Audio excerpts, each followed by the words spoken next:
하나님 말씀 받도록 하겠습니다. 오늘 주신 하나님의 말씀은 창세기 37장 18절에서 28절 말씀 드리겠습니다. 창세기 37장 18절에서 28절 말씀입니다.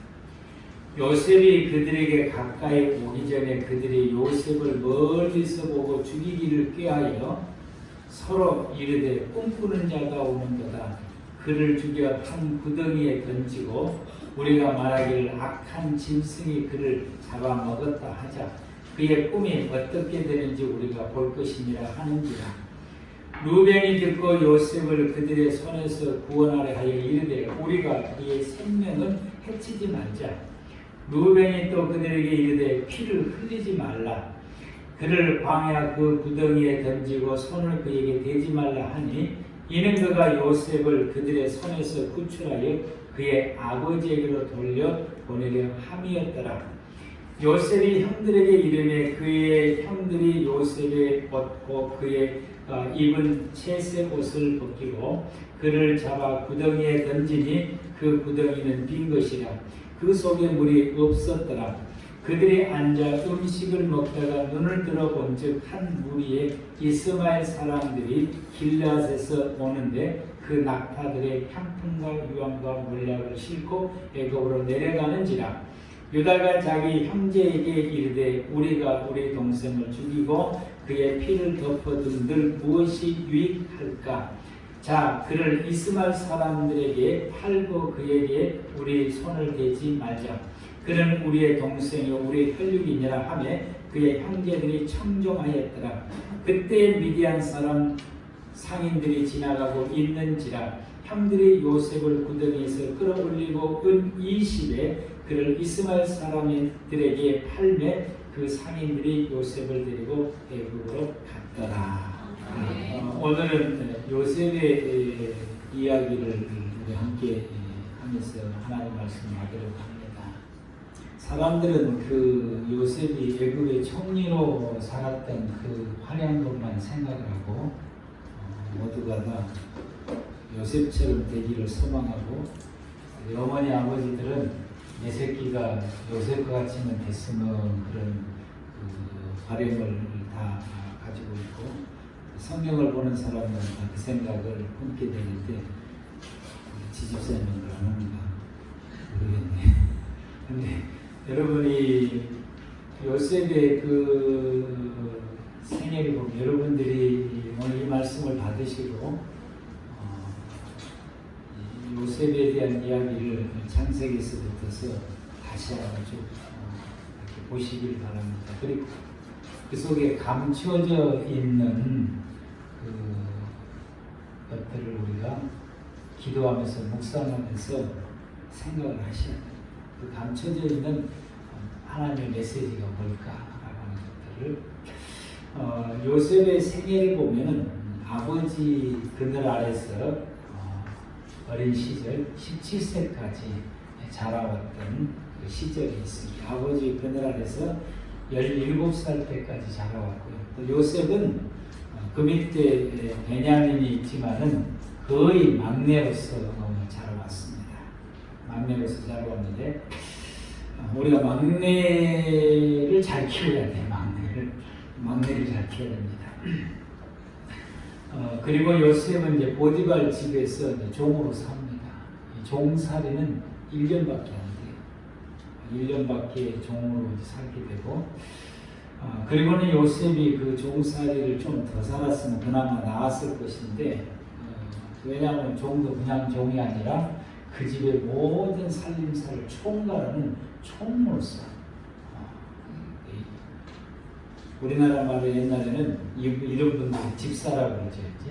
이런 역할을 하면서 주인 대신 모든 살림을 주인 식구들, 종들까지 다 관리하는 그런 총무를 17살에 한 거예요. 대단한 놈이 대단해.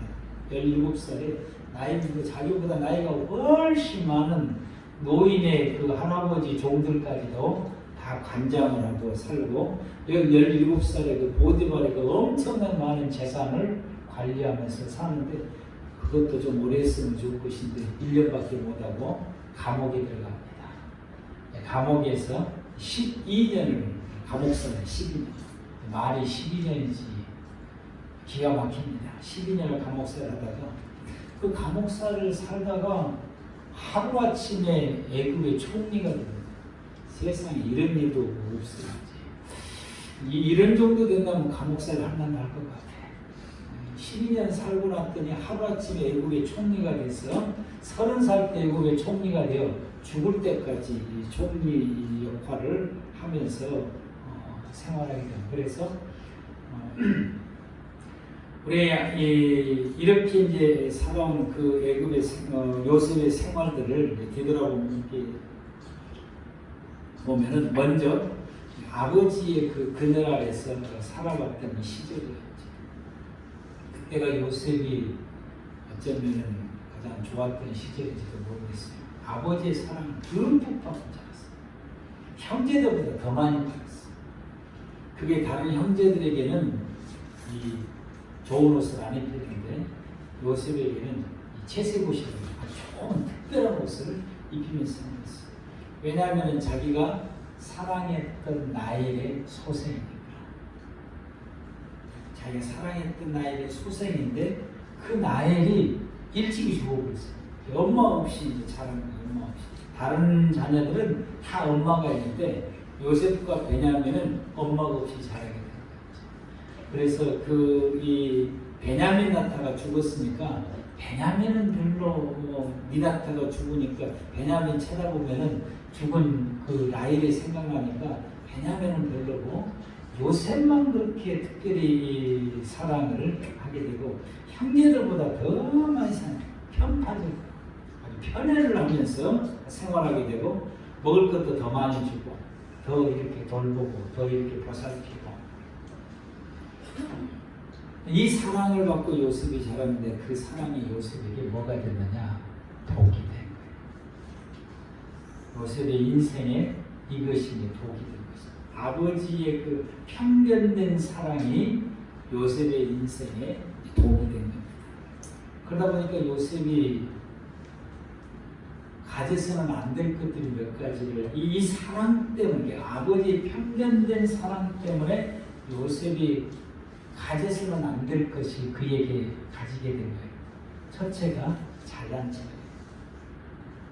형제들을 무시해. 형들을 다 무시하고 내가 제일로 똑똑하고 내가 제일로 제일 잘났어. 특별한 사랑을 받게 되니까 이렇게 됩니다. 여러분들도 여러분의 자녀들을 막둥이다고 사랑하고 우리가 애들이 대명 되면은 큰 놈이다고 특별히 사랑하고 두 번째는 사랑을 덜 해요. 세 번째 어영도 또 사랑이 또 막둥이한테 쏟아져. 이 가운데 것들은 별로. 그 가운데 셋째 딸은 또 이쁘다고 셋째 딸은 또 사랑하는 경우도 있으려나 모르겠는데 아무튼 이렇게 편견된 사랑을 하게 되면은 그 사랑을 받는 사람은 다른 형제들을 무시해. 자기만 잘나고 자기만 똑똑하다라고 하는 이런 독소 조항이 그 속에서 생겨나게 됩니다. 여러분의 자녀들을 어떻게 합니까? 여러분의 아이들을 잘 키워야 돼요. 아멘? 사랑이잖아. 내가 특별하게 사랑해주고 돌보고 보살핀 이것이 내 아이에게 가딱 잘못하면 이 아이를 버릴 수 있는 독소가 된다는 사실을 기억하셔야 돼요. 그래서 내가 뭔가를 줄 때에, 용돈을 줄 때에, 그리고 그에게 사랑을 쏟을 때에 기도하고 하셔야 돼요. 하나님 허락받고 줘야 돼요. 허락받고. 이 아이가 크면은 허락받고 줘야 돼요. 아버지 이거 근데 여러분 달라는 대로 다 주면 안 돼. 10만 원 달라면 절반을 깎아서 줘야 돼. 국회 예산도 깎으잖아요. 깎아서 줘야 돼. 깎아서. 너무 깎으면 또 안 되거든요. 아무튼 여러분들이 여러분의 아이들에게 깊이 생각하고 내가 주는 이 사랑이 이 아이에게 양식이 되는지 자양분이 되는지 독소가 되는지를 우리 어머니들이 하나님 나에게 이걸 판단하고 이것을 깨달을 수 있는 지혜를 달라고 해요. 그래서 지금 내가 쏟은 이 사랑, 지금 내가 돌보는 이것이 이 아이에게 자양분입니까? 아니면 이것이 독소입니까? 우리 장모님이 막둥이 딸입니다. 얼마나 사랑을 받고 살았던지 지금 연세가 많으시거든요. 그 막둥이만 가지고 있는 그 독특함이 우리 집사람을 너무 많이 괴롭혀요. 우리 집사람뿐만 아니라 자녀들이 너무 힘들어. 내가 그걸 봤어요. 우리 장모님 나빠서가 아니라 막둥이만 가질 수, 사랑받는 막둥이만 가질 수 있는 그것이 있더라고요. 그 사랑을 받고 난 그 독소가 그 자녀들까지가, 그것이 그 자녀들 너무 힘들어요. 그러면 우리가 우리의 자녀들을 양육을 할 때에 정말 우리가 너무너무 깊이 사랑해야 되는 것이죠. 너무너무 깊이 생각해야 되는 것이죠. 우리가 사랑을 주는 것이, 이것이 이 아이의 인생의 독소가 될 수 있는지, 자양분이 될 수 있는지. 갑자기 어려워지죠. 여러분, 이 아이는 이 아버지의 사랑을 받다 보게 되니까, 그래서 이 아버지가 확 잘났죠. 형들을 무시하고 그걸 바로 잡아줬어요. 그 야곱이. 근데 우리가 보면은 우리 아이들이 실수하고 장난하고 뭐 이렇게 하는 것이 그게 분명히 잘못된 줄 알면서도 이쁘니까 놔둬. 너무 귀엽고 너무 이쁘거든. 그래서 그 놔둬. 내 새끼니까 또 다 품어버려. 내 새끼 다 품어본대. 그러면 이 요셉이 형제들보다 더 잘난 체라고 형들을 무시할 때에 이걸 바로 잡아줬어야 되는데 요셉은 그것이 너무 이쁜 거야. 그냥 보겠어. 그것이 이 아이의 독소가 된 것입니다. 요셉은 그 형들이 잘못한 것을 아버지에게 그냥 다 일러바쳤어요. 큰 형은 이랬어요. 작은 형은 이랬어요. 누구는 이랬어요. 네이 형은 이랬어요. 시몬 형은 이랬어요. 납달 형은 이랬어요. 모든 형제들의 허물과 실수, 그들이 또 실수했거나 허물이 있었거나 또 하여튼 누가 좀 마음에 안 들 때는 그 아이의 것을 가지고 그 형들 것을 가지고 아버지에게 이제 고자질을 하게 되고, 이렇게 고자질하면서 나는 죄 없어. 나는 의로운 사람이야. 형들은 다 나쁜 놈이고 다 나쁜 사람들이고 나만 깨끗하고 나만 의로운 사람이라고 하는 것이 그의 생각 속에 고착이 된 것입니다. 이게 이 아이의 독소예요. 사랑을, 이게 편견된 사랑을 받고 자라게 되면 이런 일이 생겨나요. 세상의 모든 아이들은 다 나쁜 아이고 나는 의롭고 경건하다라고 생각을 가지는 그 직업의 분류에, 아버지의 직업의 분류 중에서 그렇게 생각하는 사람들, 자녀들 그렇게 어린 시절에 생각하는 사람들이 아버지의 직업이 어떤 직업이냐, 목사님의 자녀들이 그런 생각을 대부분 하지. 우리 큰 놈이 이 죄에 대한 설교를 할 때 나오면 상관없어. 나는 죄 없는데요? 이렇게 나와. 그때 그 순간에 제 머리가 물 하나 맞은 것 같더라고요. 그때가 초등학교 저학년 때거든요. 학교 가면 학교에 있는 모든 아이들은 다 죄인이야. 나는 죄가 없어. 왜 죄가 없냐? 나는 욕을 한마디도 안 해. 근데 그 친구들은 욕을 아주 잘해. 나는 다른 아이들을 미워하지도 않아. 근데 그 친구들은 너무나 많이 미워하고 욕도 하고, 나는 친구들을 하나도 때리지도 않아. 근데 다른 친구들은 싸움도 잘하고 때리기도 해. 그러니까 나는 의로운 사람이고, 학교의 모든 친구들, 이 세상의 모든 아이들은, 나 외의 모든 아이들은 다 잘못된 놈들이고 죄인이다 라고 생각에 딱 그렇게 이야기하거든. 내가 어떻게 말을 해야 될지는 모르겠어. 어떻게 이 우리 큰 놈이 그때 이 아이가 너 역시 죄인이야. 너도 잘못한 거 있어. 그래서 곰곰이 생각을 했어. 곰곰이 무슨 생각이? 이 아이의 실수, 이 아이가 뭘 잘못하고 있는지를 막 생각을 해서 찾아면서, 야, 너도 이러잖아. 그래서 처음에는 인정을 안 하려고 했더라고. 그래서 계속해서 끄집어냈어. 봐봐, 너도. 그래서 그 아이 생각을 아, 나도 역시 그렇구나라고 하는 것을 깨닫게만. 여러분, 그리고 이 요셉은 형들하고 전혀 어울리지를 못합니다. 연합도 못해요. 요셉이 형제들에서 애굽에 팔려가게 됐을 때에 미디안 사람에 팔려갈 때 형제 중에 한 사람도 요셉의 편에서 변호하거나 말리는 사람이 없었어요. 아무도 그런 사람이 없어요. 다 그냥 함께 힘 모아서 요셉을 갖다 팔아버리게 된 거죠. 그 누구도 요셉을 위해서 하는 사람이 없었어요. 같이 어울리지도 못하고 항상 혼자 놀고, 다른 형제들은 10명의 형제들은 다 같이 어울려 노는데 자기는 혼자 이렇게 놀게 된 거죠. 편애적인 사랑이 이렇습니다. 여러분의 자녀들을 여러분이 사랑하는 것에 대해서 다시 한번 깊이 생각해 보시고, 그래서 이게 독소인지 자양분인지를 구분하시게 돼요. 자양분은 끊임없이 줘야 자라는 것입니다. 우리의 자양분은 이렇게 돌봐주고 보살펴주는 것뿐만 아니라 초달, 성경에는 자녀를 초달하는 것을 게으르지 말라고. 자녀를 초달한다고 하는 것은 잘못했을 때 매 때리는 걸 말하는 것이에요.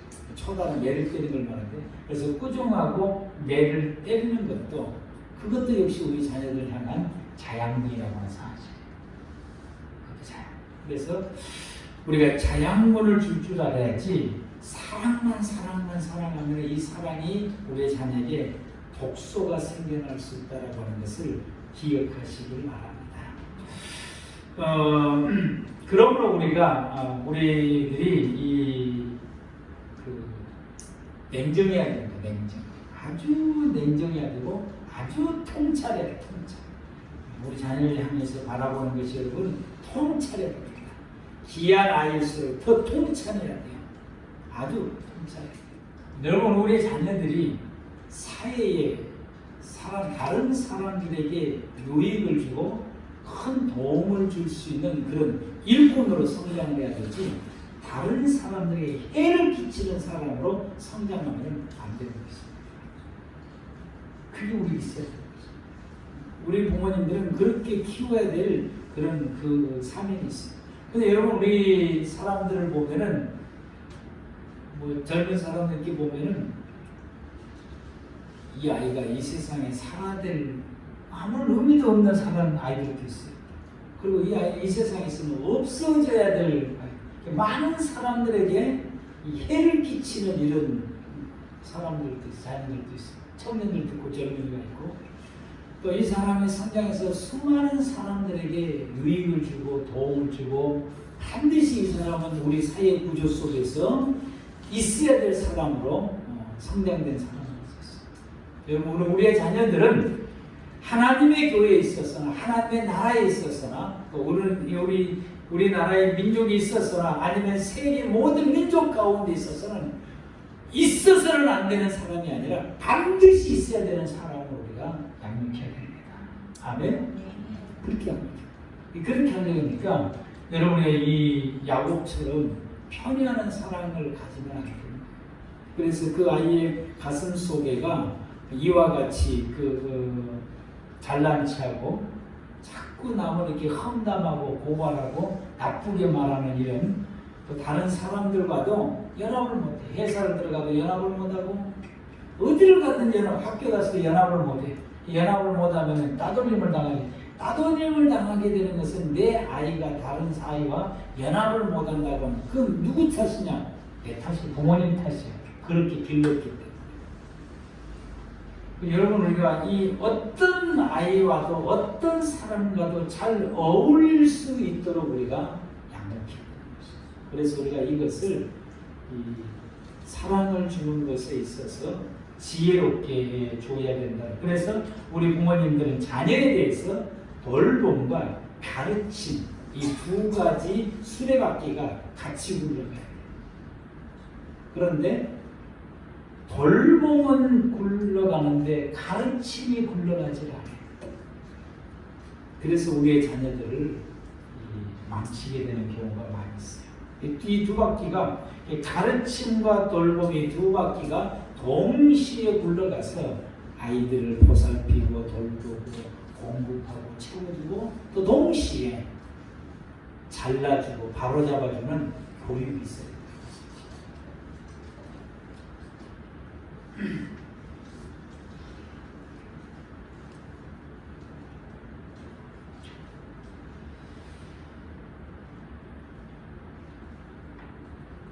우리가 이것을 잘 못했을 때에 하나님이 딱 보시고 하나님께서 우리의 아이들에게 어떤 계획을 세우고 계시는데 우리가 그걸 잘 못해요. 돌봄과 가르침을 잘 못하는 거예요. 그렇게 돼서 요셉처럼 이런 성향을 가지게 되면 하나님은 이 요셉을 통해서 이루시고 있는 하나님의 계획이 있으신데 이걸 아버지 품 야곱에게 가만뒀다가는 이것도 아니고 저것도 아니고 오히려 하나님이 들어 쓰시는 일뿐이 아니라 전혀 쓸모가 없는 사람이 될 뿐만 아니라 오히려 다른 사람, 많은 사람들에게 해가 끼칠 수 있는, 해를 끼칠 수 있는 사람으로 성장할 수밖에 없는 상황이 오게 되니까 이대로 두면 안 되겠다 싶으니 하나님께서 요셉을 애굽으로 빼돌린 것입니다. 애굽으로 빼돌릴 때에 야곱이 어떻게 됩니까? 통곡합니다. 요셉이 죽었다고 하는 이 소식 때문에 야곱이 가슴앓이를 하면서 가슴 아파하고 울며 통곡하며 그 한 맺히는 생활을 보내게 됩니다. 하나님께서 우리가 우리의 자녀를 양육하는 것이 우리가 잘못하고 있을 때 하나님이 우리 자녀에 대한 계획을 가지고 있는데 오히려 이 자녀가 세상에 악으로서 될 수밖에 없는 양육이 우리에게 있다고 한다면 하나님이 그 아이를 빼돌릴 때에 여러분 그 자녀, 요셉이 애굽에서 고생한 것처럼 그 자녀와 그 부모가 말할 수 없는 아픔과 고통을 겪게 된다고 하죠. 그러기 전에 할렐루야, 그러기 전에 우리가 돌봄과 가르침이 잘 굴러가야 돼. 아멘. 그러기 전에 요셉은 그걸 못해서 애굽에 내려가서 참 말도 못한 고생을 했고 야곱은 그걸 못해서 정말 가슴 아픈 세월을 보낸 것이에요. 자식이 죽었을 때 사랑하는 그 아들이 죽었다고 그 형제들이 거짓말로 피 묻은 그 옷을 가져서 보여줬을 때 야곱은 그걸 죽는 줄 알았을 때 그의 그 얼마나 그 마음이 힘들겠어요. 만약 여러분의 자녀가 그렇다면 정말 여러분이 끔찍이 편함을 사랑했다라고 하는 그 아이가 그런다고 한다면 여러분의 마음이 얼마나 고통스럽겠어요. 하나님이 이르시기 전에 아멘. 하나님이 떼어놓으시기 전에 예의 때부터 잘 키워야 돼. 품속에 있을 때. 할렐루야. 품속에 있을 때. 요셉은 애굽에 내려가서 이제 그 애굽의 생활을 하게 됩니다. 애굽의 생활은 세 가지로 나누죠. 종생활, 감옥생활, 그리고 총리로서 이제 생활을 이제 하게 되는데 요셉은 애굽에서 생활을 하면서 하나님의 은혜를 입어야 했죠. 무슨 은혜를 입느냐? 하나님이 나와 함께 하신다고 하는 은혜를 입게 된 것이죠. 아멘. 하나님이 나와 함께 하시는 것.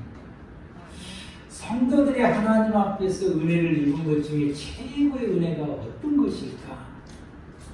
어떤 것이냐? 하나님이 나와.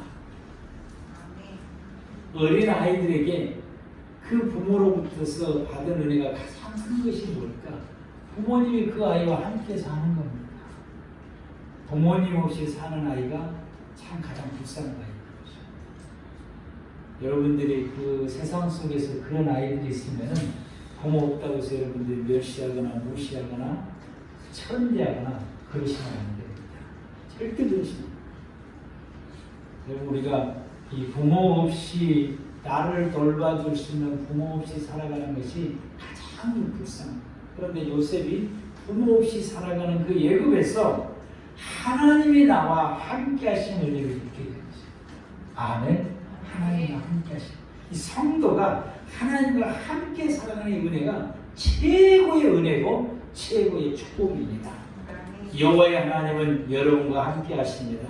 여러분의 아버지십니다. 항상 여러분 곁에서 함께 계십니다. 여러분 믿음을 가지고 이 생활을 하시길 바랍니다. 그걸 이 요셉은 아버지 품 안에 있으면서 그걸 깨닫지를 못했어요.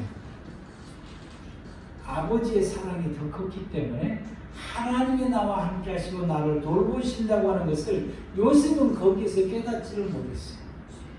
애굽에 가서 아버지 없이 살다 보니까 하나님이 나와 함께 하시고 그 하나님이 나를 지키시고 돌보시고 보살펴 주신다고 하는 것을 거기서 비로소 깨닫게 된 것입니다. 하나님은 여러분과 함께 하십니다. 근데 우리가 하나님이 나와 함께 하신다고 하는 사실을 우리는 깨닫지 못하고 살아갈 때가 너무 많아요. 그러다 보게 되니까 원망하기도 하고 불평하기도 하고 하나님 앞에 신경질을 부릴 때도 많이 있어요. 하나님은 여러분과 함께 하십니다.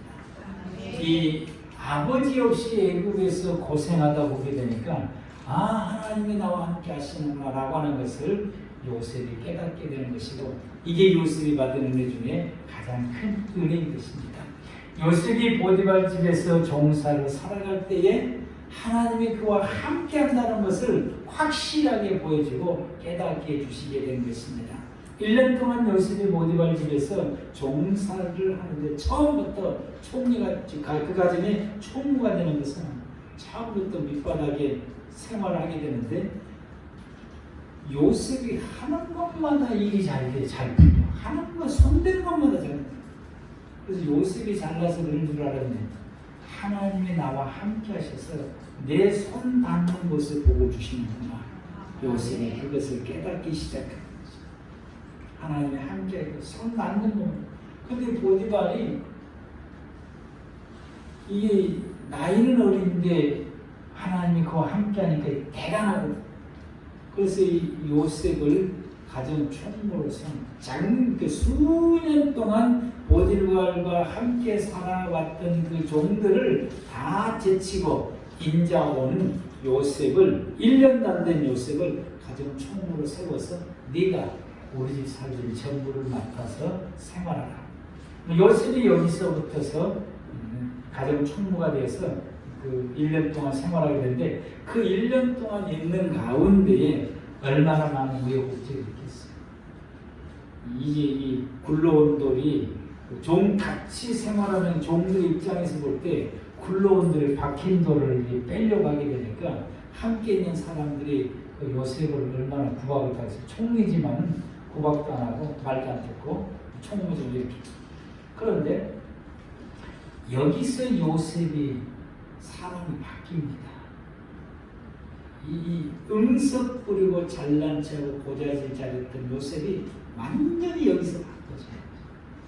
섬기는 사람으로 바꿔져요.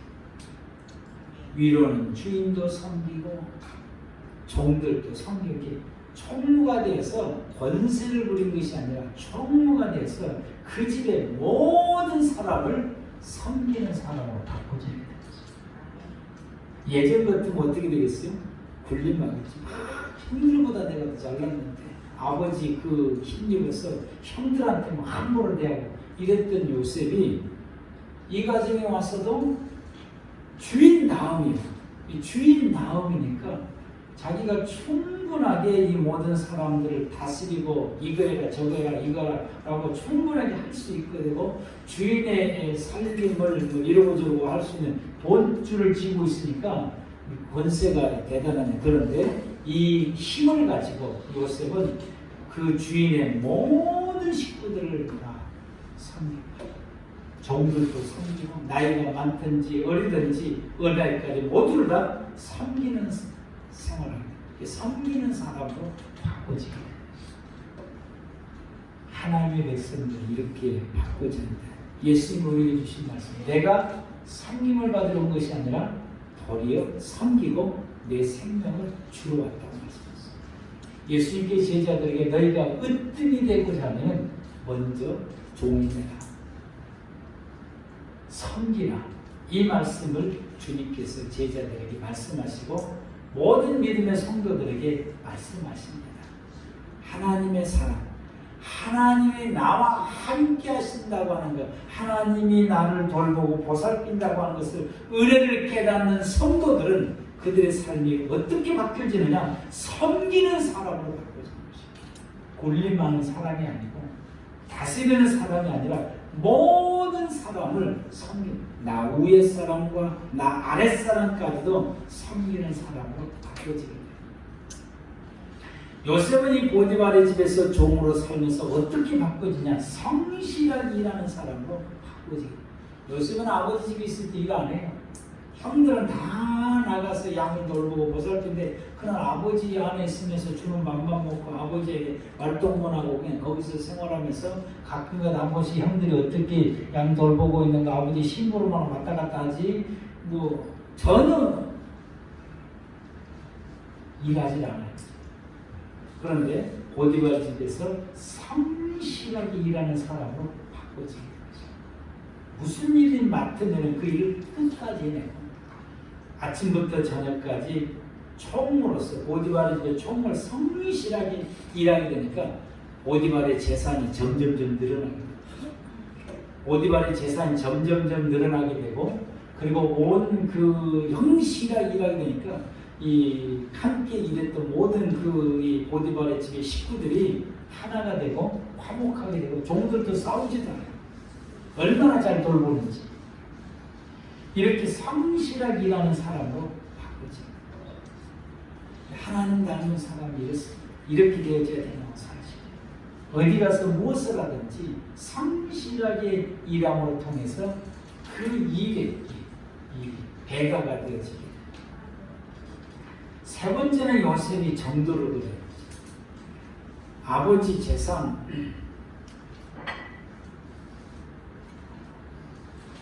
다른 사람들 같으면 어쩝니까? 착복을 하겠죠. 우리나라도 역대 대통령 보니까 국가재정을 그냥 착복하는 사람들이 너무 많던데 내놓으라고 하니까 얼마 없다고 내놓지도 않는 사람들도 있고 이렇게 되는데 주인의 그 많은 재산 전혀 탐하지 않습니다. 정들 보디발의 아내가 끊임없이 나오고 잠자자고 욕을 해. 이 요셉이 얼마나 잘생겼는고 이 여인이 유혹을 해도 요셉이 안 넘는데 나중에는 이제 상사병까지 들었어요. 17살짜리밖에 안 돼요. 그런데 그 동네 이제 그 그룹의 이제 아주머니들이 병이 났다고 와서 본병청 왔습니다. 왜 그랬나? 나가 죽겠다. 뭐 때문에? 보여줄게. 그러면서 과일 하나씩 주고 칼을 줘서 이따가 깎아라. 그러고는 이제 딱 깎을 때에 딱 데리고 들어오는 거지. 그 깎다가 이 여자들이 자기 손민 줄도 모르고 깎아. 자기 손민 줄도 모르고 그 쳐다보라. 전부 다 똥가고 있어. 요셉이 이렇게 잘생겼어. 근데 요셉은 그 다양하게 유혹을 해요.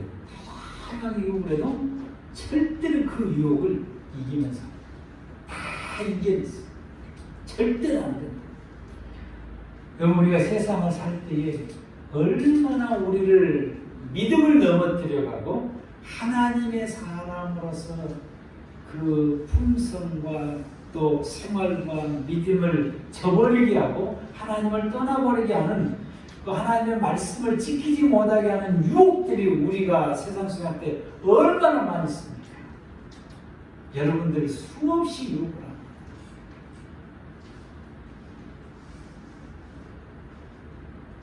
이번에 돌아가신 분들 참말인지 거짓말인지 모르겠는데 그 유혹, 본인 속에 일어나는 유혹인지 상대를 통해서 오는 유혹인지 모르겠지만은 아무튼 이 유혹들이, 우리 유혹이 내 속에서 일어나는 유혹이 있고 상대를 통해서 오는 유혹도 있어요. 우리는 상대를 통해서 오는 유혹만 생각을 하는데 내 마음 속에서 올라오는 유혹이 더 무서운 거예요.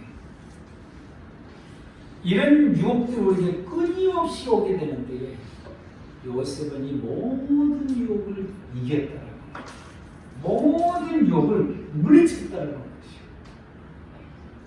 그 요셉이 보디발 집에서 생활할 때 종으로서 생활할 때 이것이 형성된 것입니다. 여러분 우리가 교회에서 믿음으로 생활할 때에 우리가 하나님 안에서 하나님의 사람으로 생활해 가는데 그걸 넘어뜨려가는 이 수많은 유혹들을 여러분 우리가 이기면서 생활하는 우리 꿈의 교회 모든 성도님들 되시기 바랍니다. 이 유혹을 이기지 못하면 한순간에 가버립니다. 사람의 인생이 지난날 이렇게 업적을 쌓아놨던 그 모든 것이 한순간에 유혹을 이기지 못해서 그 유혹에 넘어가 버리면 그 모든 것이 물거품으로 사라지게 되는 것을 우리는 최근에 어떤 한 사람을 통해 인생을 통해서 보게 된 것입니다. 하나님은 우리에게 이걸 우리에게 말씀해 주시고 있고 요셉이 이 유혹을 보디발 집에서 1년간 종을 사면서 정말 엄청난 유혹을 받는데 이 유혹을 이겨내게 됩니다. 여러분 이것이 성도들의 삶의 모습이에요. 이것이 우리가 생활하고 이것이 우리가 바꾸어져야 될 모습인 것입니다. 성도는 하나님 닮은 사람으로 바꾸어져야 된다. 아멘. 할렐루야. 그리고는 이제 이 요셉이 감옥에 들어가요. 이제 감옥에서 12년간 생활하는데 정말 억울합니다. 너무너무 억울해. 요셉이 그 부인이 끊임없이 욕을 할 때 요셉이 성경에 보니까 뭐라고 말하냐면 나는 이 집에서 주인이 나한테 금한 것이 하나도 없습니다. 내 마음대로 할 수 있습니다. 종을 데려다가 때릴 수도 있는 것이고 내 마음대로 할 수 있는 단 내가 내 마음대로 할 수 없는 것이 당신이에요. 왜? 당신은 내 주인의 아내이기 때문에 내가 당신을 내 마음대로 할 수 없는 자입니다. 그래서 그 유혹을 안 받아요. 나와 같이 잠자자고 하는 것을 절대로 받아주지 않는 것이죠. 그런데 이제 그래도 끊임없이 유혹을 해요. 근데 어느 날 나일강 축제가 됐습니다. 나일강 이스라엘 사람들, 이집트 사람 나일강 신이요. 신을 숭배하는 날, 나일강 신을 숭배하는 날이 축제입니다. 그러면은 온 예굽 사람들이 나일강에 다 모여요. 집에는 사람이 없어요. 다 모입니다. 특히 여자들은 더 많이 가. 왜냐하면 나일강이 우리에게 다복의 은혜를 준다고, 나일강에 가서 목욕하면은 자녀를 많이 낳을 수 있다고 하는 그 이 미신의 신앙이 있는 거죠. 그래서 다 이렇게 가는데 이 여인이 작전을 땄습니다. 다 가. 근데 요셉은 오늘 일 있다. 다 가. 요셉은 오늘 일 있다. 그런 일을 시켜놓고 본인은 최고의 단장을 하고 최고의 향품으로 자기를 단장합니다. 요셉이 일하려고 하는데 길목에 딱 앉아있는 거였지. 요셉이 일하려고 거기를 가다가 딱 앉아있으니까 도망을 버리니까 다시 불러가지고 탁 틀어 잡고 이제 아주 끝장을 보려고 틀어 잡는데 거기에 이제 반항을 하다 보니까 자기가 입은 옷이 찢어지게 돼요. 찢어지는 옷을 그냥 그대로 벗어놓고 도망을 가고 있어요. 이 여인이 부인이 요셉을 겁탈하려다가 실패를 하게 되고 옷이 찢은 게 여기에 있으니까 화가 머리끝이 나서 자기 남편이 돌아오니까 저것이 나를 유혹했다고 증거가 이거야 요셉 옷을 해놓고 고발하게 된 거죠. 그래서 보디발이 내가 너를 어떻게 대해줬는데 하면서 이제 채찍을 치기 시작하게 된 거죠. 채찍을 치는데 보디발의 아들이 11달 된 아들이 있어요. 11달 된 말합니까? 못합니까? 말 못하죠. 11달 된 아들이 그 광경을 딱 보더니 입이 딱 열어져서 말을 하기 시작해요. 아주 유창하게 말을 하게 되는데 하나님이 그렇게 하신 것이죠. 딱 입이 열어서 말하는데 왜 이 사람을 때려? 이 사람 아무 죄 없는데 엄마가 죄고했어. 엄마가 유혹했어. 엄마가 그랬어. 그러면서 엄마가 지금까지 유혹했던 걸 엄마 품에서 살면서 들었던 그 모든 말을 다 이야기해요.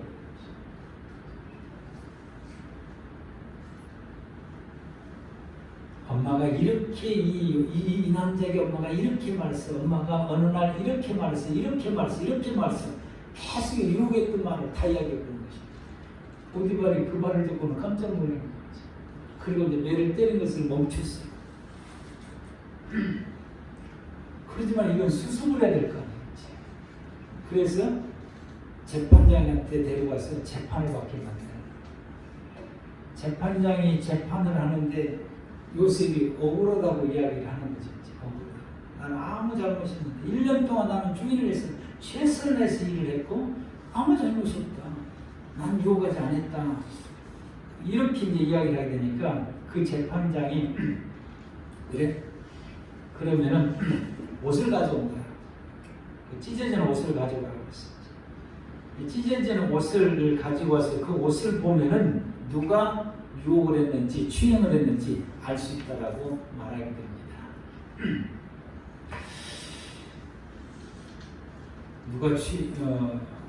여러분 누가 추행했는지를 아니까. 그런데 이 재판에 이 옷을 보고 이제 판정을 내리겠다라고 말하게 됩니다. 그래서 그 옷을 가져왔어요. 이제. 앞이 찢어진 것과 뒤가 찢어진 것에 따라서 판단이 달라지게 돼요. 앞이 이제 요셉의 옷이 앞이 찢어지게 되면은 누가 잘못한 거예요? 여러분 생각에 뒤가 찢어지면 누가 잘못한 거예요? 아내가? 여러분 우리가 그 보면은 앞이 찢어지면은 뒤돌아 쓴 거예요. 요셉이 그 여인의 뒤를 보고 있는 거예요. 탁 안았습니다. 안아서 팍 잡아 뜯으니까 앞이 찢어지는 거예요. 이것은 요셉의 얼굴이 여자의 얼굴을 보지 않았다고, 등졌다고 하는 증거, 등졌다.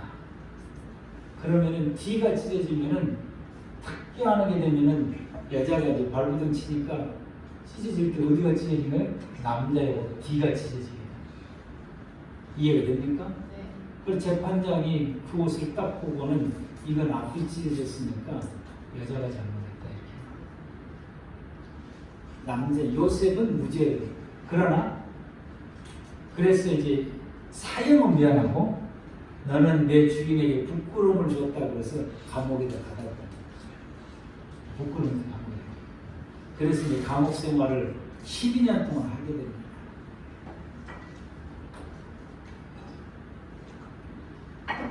감옥 생활을 하면서 요셉이 어떤 은혜가 있느냐면 신앙이 깊어져. 믿음이 깊어집니다.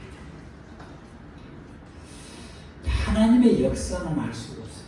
우리가 하나님의 인도하심을 따라가면 설사 내 생활이 꼬여서 더 많은 어려움을 겪는다 할지라도 하나님의 어떤 은혜와 축복이 있게 되는데 감옥에 들어가면서 요셉이 생활할 때에 그 감옥 생활할 때 요셉이 이전에 갖지 못하는 믿음이 확고해지게 되고 뚜렷해지게 되고 그리고 그 믿음이 견고해지게 되고 그 믿음이 성장되고 성숙되는 은혜가 있게 됩니다. 성도들 가운데서 그 개인의 어떤 시련과 역경을 겪게 되면 두 가지로 나타나 믿음이 아예 없어져 버리든지 믿음이 견고해지든지 더 믿음이 성장하고 성숙하든지 두 개 중에 하나로 나눠지게 된다는 겁니다.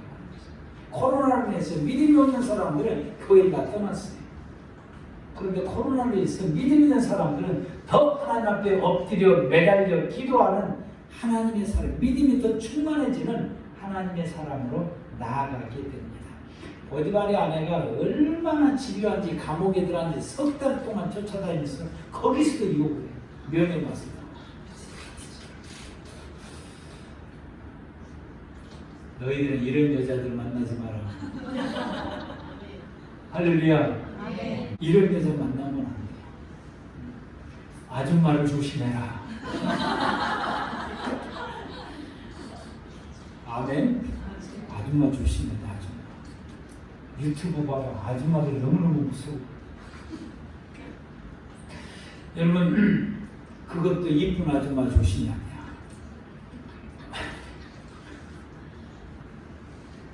우리 교회들만 빼고 이 얼마나 집요한지 3개월 쫓아다니면서 유혹을 하게 됐는데 내 말대로 해주면 감옥에서 나오게 하고 평생 편히 먹고 살 수 있도록 내가 해줄게.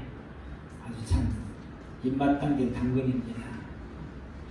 그런데 내 말 안 들으면 눈을 뽑아버리고 바르다가 족쇄를 채워서 멀리 보내고 광야 멀리 보내버립니다. 이렇게 협박도 하고 당근도 하고 협박도 하고. 근데 요셉이 내가 당신의 말을 듣고 하나님께 죄짓는 것보다 차라리 여기서 사는 게 더 좋소. 하나님이 나를 당신에게 이제 나를 건져줄 뿐만 아니라 설사 당신 나 두 눈을 뽑은다 처럼 눈먼 나를 눈뜨게 해주시고 발에 족쇄를 풀어주시고 멀은 땅에서도 나를 보호해 주실 것입니다. 그래서 이렇게 했을 때 요셉은 여기서 누구만 바라보고 살아가느냐? 하나님만 바라보고. 감옥에서 하나님만 바라보고 살아요. 못했던 기도를 여기서 시작하며 기도 생활을 하게 되고 거기서 볼 수 있는 사람은 뭐 간수 쳐다봐야 죄인들 쳐다봐야 같이 있는 죄인들 쳐다봐야 아무런 소망이 없는 그에게 누구밖에 없어요? 하나님밖에 없어요. 그래서 하나님만 바라보게 되고 하나님에 대한 신앙이 더 깊어지게 되고 상가신 그 감옥에 그 여자 때문에 감옥에 갔는데 그 여자가 끊임없이 요구하게 되니까 거기서 더 아버지만 바라보는 믿음을 가지게 됩니다. 믿음이 깊어지는 역사가 여러분들이 삶 가운데 어떤 상황이 온다 할지라도 우리는 누구만 바라봐야 되냐? 아버지만. 아멘. 예수님만 바라보시기 바랍니다. 나를 내 십자가에서 죽으신 분은 예수님밖에 없습니다. 나를 구원해 주신 분 예수님밖에 없습니다. 나를 영원한 천국에 인도하실 분도 주님밖에 없습니다. 우리가 이 세상에 생활할 때 나의 모든 삶을 지키고 돌보고 보살펴 주실 수 있는 분도 하나님 한 분이십니다. 아멘. 그분만 바라보십시오. 힘들고 어려울 때 눈을 들어 여호와를 바라보십시오. 여러분이 고통스러울 때 눈을 들어 하나님 바라보십시오. 여러분을 구원해 주실 분은 하나님밖에 없습니다. 그분만 바라보는 믿음으로 성장되고 성숙되시기 바랍니다. 요셉이 감옥에서 그 믿음이 깊어지고 그 믿음이 견고해지고 그 믿음이 강력해졌다는 것은 사실입니다. 두 번째는 요셉이 감옥 생활하면서 영성이 깊어지게 됩니다. 여러분 영성이 깊어져요. 아멘. 우리가 주일날 오후에 은사 훈련을 받게 되는데 은사가 열리려면 영이 깊어져, 영성이 깊어져야 돼요. 영안이 열려져야 되는 거죠. 예언의 은사가 열리려면 영안이 열려져야 돼요. 요셉은 이 감옥에서 생활하면서 이 영안이 열려져 영성이 깊어져서 영안이 열려져. 그래서 바로의 신하들이 꿈꾸는 것이 그냥 다 보이고 왜 꾸었는지 그 꿈의 의미가 뭔지가 다 보여지게 되고 다 그걸 알아지게 되고 깨달아지게 되는 것이죠. 그대로 말했더니 그대로 이루어졌어요. 한 사람은 죽을 것이다. 한 사람은 살아서 복직될 것이다. 당신의 그 술 맡은 관원은 당신은 복직되겠어. 떡 만든 사람은 당신은 죽겠어. 왕이 먹은 음식이가 독약이 되는데 술에 들었는지 음식이 들었는지 모르는 거예요. 그래서 둘 다 감옥에 가다 버렸어. 나중에 이게 보니까 음식에 들어있어요. 그래서 음식에 들어 책임진 사람을 사형을 시키고 술 맡은 사람은 아무것도 없어서 복직을 시키는 것입니다. 당신이 나갈 때 나를 기억해 주시 감옥에서 빼내주시오 그랬더니 나가서 요셉을 싹 잊어버렸어요. 바로가 꿈을 꾸게 됩니다. 자기의 꿈을 이야기하고 풀어라 그럴 때 바로 그 애굽에 있는 모든 술객들, 점술가들, 난다 기다는 모든 이 점쟁이들, 이 무당들 다 불러다가 꿈 이야기는 아무 해석을 못해요. 그래서 요셉이 그를 바로 왕이 이 모든 사람을 다 죽이려고 할 때에 그때서 술 맡았던 그 관리가 요셉이 생각이 나. 왕이요, 이 사람들 죽이는 것을 잠시 보류하시고 왕이여, 내가 예전에 감옥이란 거 아시죠? 뭐 알지? 그 감옥에서 우리가 두 사람이 동시에 꿈을 꿨는데 그 꿈을 풀어준 사람이 있어요. 그 꿈을 풀어준 그대로 이루어졌습니다. 그 누구냐? 감옥에 있습니다. 불러온 거야. 그래서 불러오게 됩니다. 요셉이 꿈을 풀어줬어요. 7 이상과 7 송아지 두 가지 꿈을 풀어줬어요. 7년 흉년이 들고 7년 흉년이 된다고 이 꿈을 바로가 꾸었는데 그 꿈을 풀어주게 된 것입니다. 쫙 풀어줬고 대안까지 제시했어요. 그 7년 흉년을 살아남으려면 훌륭한 관리들을 두어서 7년 흉년 될 때에 양식을 저장하면 7년 흉년에 살아남을 수 있습니다. 대안까지 제시한 것입니다. 그랬더니 바로 왕이 네 꿈이 맞는 건지 틀린 건지 내가 어떻게 믿을 수 있느냐? 여러분 그래 안 그래요? 내가 어떻게 믿을 수 있느냐? 네 꿈이 맞는지 틀린지를 내가 어떻게 믿을 수 있느냐? 징조를 보여라. 올밤에 왕의 아들이 태어납니다. 그 왕이 태어날 때에 먼저 태어난 큰아들은 죽습니다. 이것이 징조입니다. 이렇게 말했어요. 그랬더니 그날 저녁에 왕자가 태어나고 왕자가 태어날 때에 큰 왕자가 죽어요. 요셉이 말한 대로 그렇게 됐어요. 그랬더니 바로 왕이 네 꿈이 진짜구나 이렇게 됩니다. 그러면 그 꿈대로 이제 요셉을 이스라엘 총리로 세우게 되죠. 요셉이 이스라엘 총리로서 생활해 갈 때에 여러분 우리가 요셉의 총리의 삶이 총리로서 화려하게 그 높은 자리에서 살아가는 그것만 생각을 하는데 요셉은 총리에서 생활해 갈 때에 하나님의 섭리를 깨닫고 거기에 복종하는 삶을 살아. 그걸 우리는 볼 줄 알아요. 요셉이 총리로서의 부귀 영화를 누리는 삶을 사는 것을 볼 것이 아니라 요셉이 총리로서 하나님 앞에서 어떻게 살았느냐? 내가 총리가 된 것은 하나님의 이런 섭리가 있었구나. 그 섭리에 복종하는 것입니다. 오늘 하나님께서 우리에게 나를 권사로 세우고 나를 장로로 세우고 나를 안수시로 세우고 나를 세상에 이런 집에 세우고 이런 직장을 주고 이렇게 세우고 이런 사업을 주고 이런 직장을 주는 것은 하나님의 이 섭리가 있었구나. 이것 때문에 하나님 나를 이렇게 세웠구나. 그 섭리를 보고 그 섭리를 따라갈 줄 아는 하나님의 백성들이 되어야 됩니다. 그 섭리에 복종을 하고 그 섭리를 따라서 하나님의 섭리를 따라가는 사람이에요. 요셉은 총리가 돼서 부귀 영화를 누리며 사는 것이 아니라 나를 왜 총리를 세워주셨는지 하나님의 섭리를 깨닫게 됩니다. 이 섭리를 깨닫게 되니까 지난날에 그가 살아가면서 그가 겪었던 모든 시련과 고난과 역경을 그 모든 것이 왜 그렇게 됐는지 그리고 나를 유혹했고 그리고 나를 감옥에 들여보내고 했던 나에게 이 어려움을 주고 고통을 주었고 형제들 나를 팔게 돼서 그런 평생 어려움을 겪던 이 모든 것이 왜 그렇게 됐는지를 다 깨닫게 됩니다. 그러니까 그들이 미워하지 않아. 그들에 대해서 원망하지도 않아요. 그들에 대해서 불평하지도 않아요. 그들에 대해서 보복하지도 않습니다. 그가 총리가 되는 하나님의 섭리는 이 흉년 때에 세상 모든 사람들의 굶주림에서 살려내라고 하는 것입니다. 그래서 요셉이 최선을 다해서 6년, 7년 될 때에 한 톨의 쌀도 소홀히 여기지 않고 저장하는 거죠.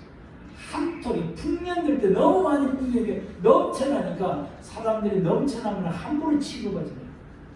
근데 요셉이 온 백성들의 그 식량 한 톨도 허술히 버리지 못하게 하고 그 모든 것을 다 긁어 모아서 다 저장을 시켜요. 왜? 흉년에 이 백성들을 살려야 되기 때문에. 굶주림에서 살려야 되기 때문에. 이게 하나님의 섭리에 복종하며 살아가는 삶입니다. 그게 하나님께서 나를 총리를 세워준 이유가 무엇인지를 알았기 때문에 그런 삶을 살게 되는 것이고, 그래서 한 털도 소홀히 아니고 다 쓸어 모아서 잘 간직해 두었다가 7년, 6년 될 때에 한 사람도 굶주리지 못하고 애굽의 모든 백성들 살려낼 뿐만 아니라 주변 모든 사람들 백성까지도 살려내게 됩니다. 그 가족을 또 살려냈죠. 요셉의 가족들, 아버지로부터 시작해서 그 가족.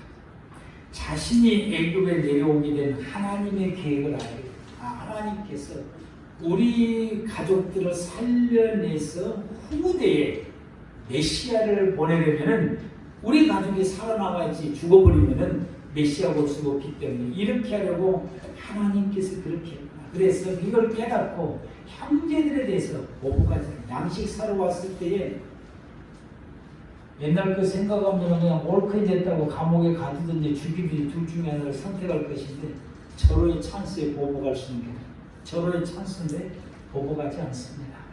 원망하지도 않습니다. 불평하지도 않습니다. 그들을 오히려 위로합니다. 다독거립니다. 자기가 요셉이라는 사실을 밝히면서 나를 애굽에 파는 것에 대해서 형들은 마음 아파하지 마십시오.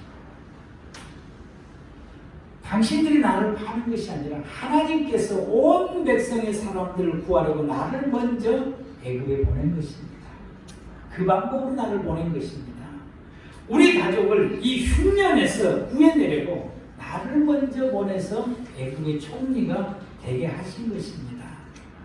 걱정하지 말고 다 돌아오세요. 제가 우리 모든 가족을 살리겠습니다. 앞으로 흉년이 5년이나 남았습니다. 팔레스틴에 살면은 다 죽습니다. 그러니 아버지 모시고 다 내려오세요. 이 요셉은 총리가 됐을 때에 이제 내가 이제 출세했다. 부귀영화 누리고 권세 누리고 그렇게 사는 것이 아니라 하나님이 왜 나를 이렇게 세워주셨는지, 그 하나님의 섭리를 깨닫고 그 섭리에 복종하고 그 섭리에 복종해서 따라가는 삶을 요셉이 총리로서의 삶을 사는 것입니다. 우리 모두가 이와 같은 믿음의 삶을 살아가는 주의 모든 백성들 되기를 축복합니다. 하나님께서는 왜 저와 여러분들을 세상에서 구원해서 믿음의 사람이 되게 했습니까? 그럼 또 하나님께서 또 우리 교회를 이렇게 세우시게 하신 그 이유가 뭘까? 우리의 신앙을 더 건목히 하고, 아멘?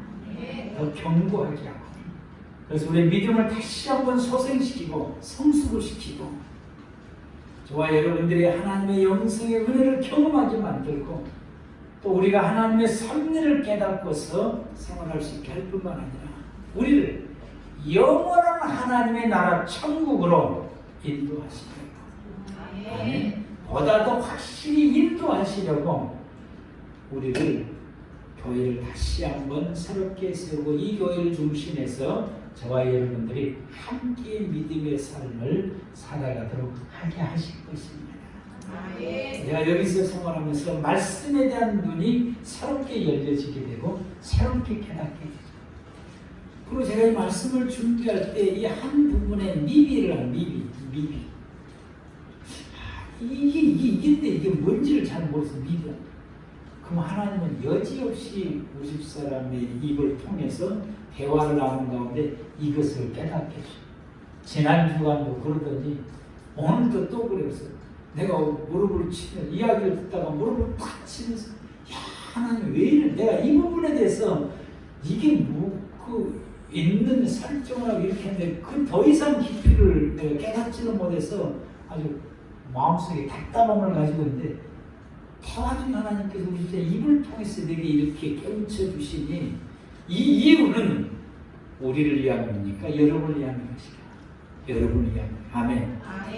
하나님께 여러분에게 양질의 말씀을 먹일 수 있도록 이렇게 해주신다는 사실을 너무 감사해요. 그래서 우리 모두가 우리로 하여금 이 교회를 시작하게 하시는 하나님의 섭리를 우리가 깨닫고 우리가 그 안에서 순종하고 더 확실한 믿음 가운데 거하고 천국을 바라보면서 믿음이 더욱 성장하고 더욱 성숙하고 우리가 요셉이 지난날 모든 사람을 다 깨치고서 연합하고 섬기고 그리고 이렇게 나아가는 그런 믿음의 생활을 생활해 가는 것처럼 그래서 최선을 다해서 정도를 걸으면서 온전한 믿음의 생활을 살아가고 믿음이 더욱 성장해지고 영성이 더 깊어지고 여러분 영성이 아주 깊어져야 돼요.